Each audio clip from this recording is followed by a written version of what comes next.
I'm Craig Kenneth, a relationship coach and a psychotherapist. Every relationship is different and every breakup is different. Work with me and you'll get professional help on your situation. And if you're in no contact, focused on personal growth, my workbook series, The Knowledge, will help you make changes like you've never made before. Available now at AskCraig.net.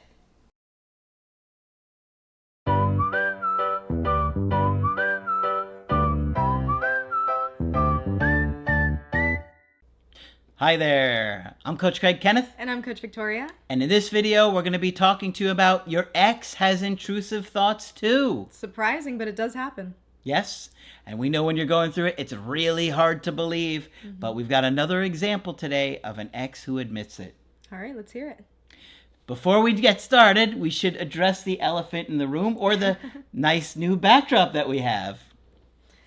Hopefully you guys like it. We're just trying out the new setting and adjusting the lighting to the situation and the audio, so let us know what you think. Now, we know it might take you some time to adjust because we've had the other backdrop for a long time, but give it a chance before you start getting hostile.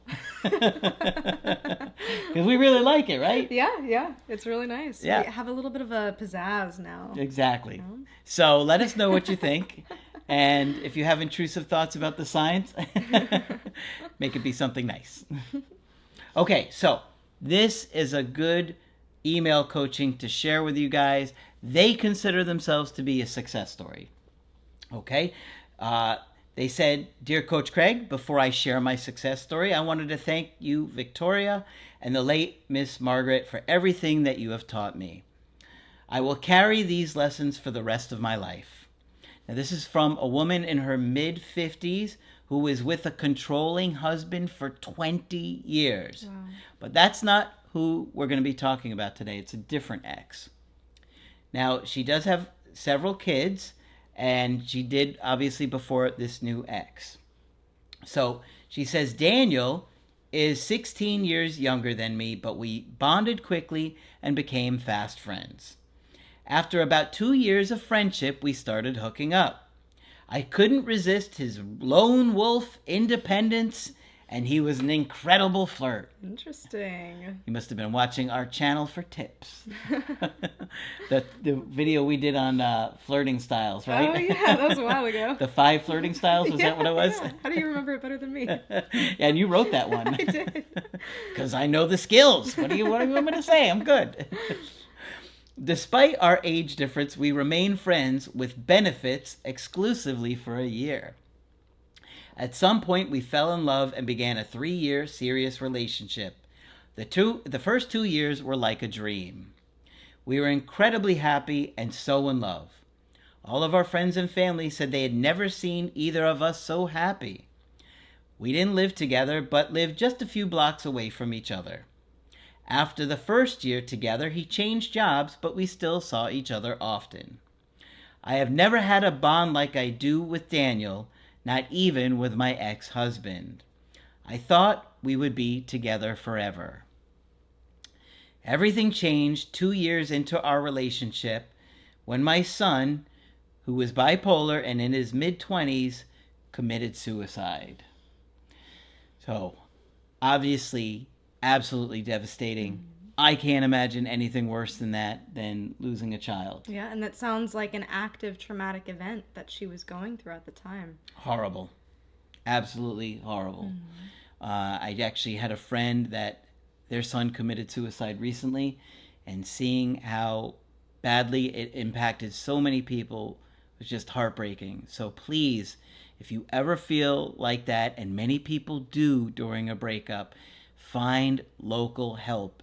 Wherever you may be in the world, look for hotlines, find any kind of group, find any kind of therapist or church, any kind of organization to get you through it. Because even though you feel awful during a breakup, it does get better.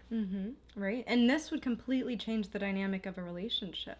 Yep. And when we're in a relationship, life still happens, losses still happen, grief still happens. Yep.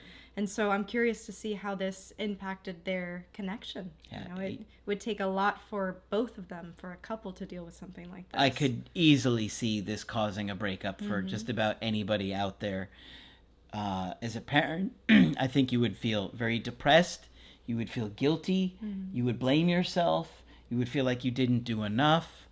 There would be all kinds of challenging, intrusive feelings, thoughts. It would be probably about as bad of an experience as a human being could go through in their life. Right, and it would be incredibly overwhelming to talk about. Yeah. She says it was absolutely devastating. Daniel could be anxious and emotional, but he really was there for me. I know it was really hard for him. Even though he can be anxious, I realized after watching your channel that he's more avoidant. Over the past year, since my son's death, he started to show some avoidant traits. He wanted to spend more time alone and with it. Over the past year since my son's death, he started to show some avoidant traits. He wanted to spend more time with friends, and I could feel that he was distant or distracted sometimes when we were together. I wanted to talk to him about it, but tough conversations were always difficult for him. It never seemed like the right time, so I kept putting it off. Then, one day, out of nowhere, he texted me that he needed some space to reflect on some things. A few days later, we met in person and he broke up with me. He read me a letter he had written, which stated we were spending so much time together, he felt like he was losing himself. He said he loved me very much, but he felt emotionally detached and knew we had to break up. I was shocked and sad to hear it, but gathered my things and left. The next morning, I dropped off some of his belongings with a letter I had written. I know now I shouldn't have written the letter, but I didn't think it did any damage due to the content. It basically said that I was sad that our relationship was ending, but I wished him the best and hoped we could be friends one day in the future. Well, in a situation like that, you might want to continue a friendship because they went through that major loss and trauma together. Typically, we don't recommend staying friends with exes, but it is on a case-by-case basis. Given their experiences that they shared together, there's going to be very few people that have seen her at that low.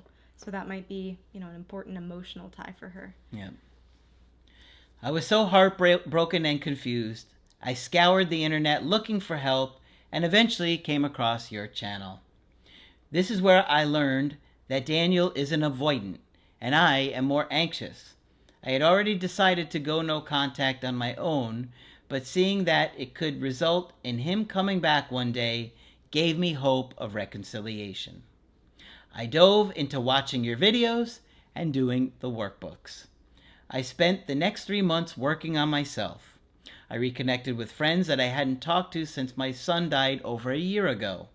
I started walking by the lake, listening to music to soothe my anxiety. Even though being apart was extremely tough, I knew it was necessary for both of us. In the process of learning to grieve my relationship, I inadvertently was able to grieve my son. Wow. That's fantastic because going through that would be so painful.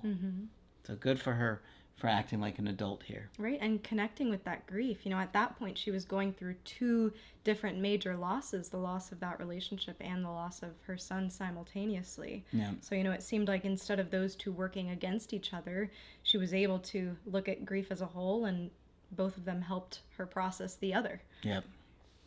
Okay, there's a little more here. I can't tell you how thankful I am for you for this.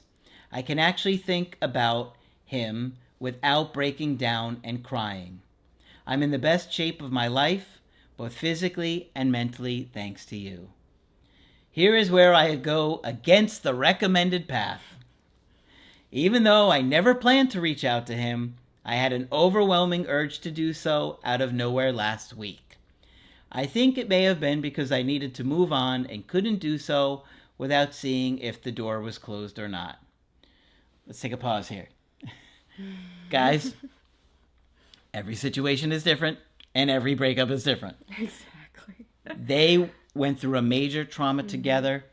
And as you're going to see, when she reaches out here, it goes okay, but most of the time it does not. We are recommending that you allow them to reach out first. But you're going to see why it goes okay in a moment. I just wanted to pause because everybody's going to put down the phone, stop watching the video, and text their ex. Right. And you have to consider the context here. They've been together for several years. They've been through a traumatic event together that's really, bonded them in some ways, but have also, distanced them and separated them in some ways too. Yep.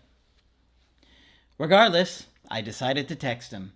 I asked if he was open to getting together to see if we could salvage our friendship. He took a couple of hours to respond, but he said he loved the idea. We met up at a local pub a few days later. He seemed shocked at how great I looked, even though he saw my photos on Instagram. I told him that I understood why he broke up with me and apologized for my part in it. I told him that I was getting help for my grief and anxiety, and that he didn't need to internalize any guilt because I was doing really well. So came across as really attractive there. This is very different than telling your ex you've changed 3 weeks later. Right. So don't do it. Don't do it. Don't do it. I suggested not talking about the relationship further and just catching up. But he really wanted to talk about everything, so we did. It was great to hear each other's sides and really gained a full understanding of each other. We talked a lot about attachment styles and our different needs, as well as discussing how important it was for us to communicate. Here we go. He told me he wanted to reach out to me so many times, but was afraid that I hated him. Wow. So that is a big reason exes don't reach out right away. He said he had intrusive thoughts about me all the time, no matter where he was or what he was doing. And it sounded like he missed her. Yeah? I think it's interesting the way he used the term intrusive thoughts. Typically you'll hear that when speaking about things like OCD, kind of thoughts that you can't control that just pop into your mind. But to me, this goes a little bit deeper, given the experiences that they shared, him having these thoughts about her, whether they were truly intrusive or just came to him because of longing. It makes a lot of sense. Yep. But in this case, he wanted to reach out and he didn't because he was afraid she hated him. So that's a big reason why it worked when she reached out to him. Right, and considering the context and the timing of when he left. He had left while she was still going through this grief, and somebody could argue that this grief will probably, always be in her to some degree.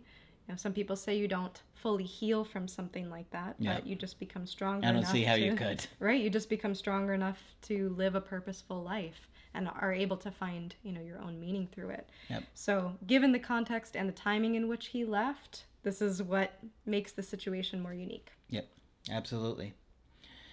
We caught up and had an amazing night together, laughing and catching up. I caught him staring into my eyes with the loving look that I hadn't seen in quite a while. He held my hands throughout the evening and even gave me a passionate kiss goodnight. He has been texting me nonstop ever since. I make sure to always let him reach out first. We are going to see each other again in a few days and we're both excited. He said he loves how this feels so comfortable yet so new at the same time. We are both feeling great about our new future and the limerence is a-flowing. LOL. I will continue to watch your videos and work on myself. I can't thank you enough for all the hard work that you do. You have changed both of our lives forever. Feel free to use my story in a video. Thank you again for everything. So, excellent story. Going through what she did and doing as much work as she did. I'm so proud of her. Honestly, I can't even imagine what it would be like to lose a child. I think most people would struggle to keep a relationship together after that. But she did the work. She's worked really hard on herself. And maybe they're going to have another chance at this. It's looking good so far. But hopefully they take it slow and see if they can rebuild what they had. Right. And for him, I would encourage him to learn a lot more about grief, to learn a lot more about trauma, bipolar disorder, suicide. Because for him being in this relationship, he might have experienced some of this trauma vicariously. And it also takes a unique set of skills to be able to support a partner through this. And just thinking about how overwhelming of an event this is, Yeah. being a partner of somebody going through it would affect you too. Oh, yeah. And him being avoidant, you already have that preset of having difficulty dealing with emotions. So all of this makes sense. And I see a lot of couples going into this pitfall where one is going through grief, both are going through grief or loss, depression, mental health issues, whatever it might be. And then they lack the support to basically sustain themselves, and it just dissolves. Yep. So the other way that I could have seen the situation going is if that couple had the supports and resources they needed to be able to stay individuals and not just drowned in each other's grief. Yeah. But obviously, it would be very difficult to go through something like this. Yeah. And they both seem like they're pretty happy at where they're at, and maybe this will get repaired. So this is a great success story, and again, another example of an ex saying they think about their ex all the time. Right. So when you doubt it, here's another example of an ex opening up and sharing that. Right. And in avoidant ex having a conscience here. He was worried that she hated him, and just thinking about the timing in which he left, you could see it impacted him. So yes, avoidants do have a conscience. A little one. Okay, so hopefully this one's been helpful to you. Of course, if you want to get our help personally, you can do that on my website, askcraig.net. I do email coaching and I do Skype. Coach Victoria is also available for Skype coaching. I'm here whenever you'd like to chat. Just click on her name on the top of the website to schedule with her. But that's it for this video. I'm Coach Craig Kenneth. And I'm Coach Victoria. And we will talk with you soon.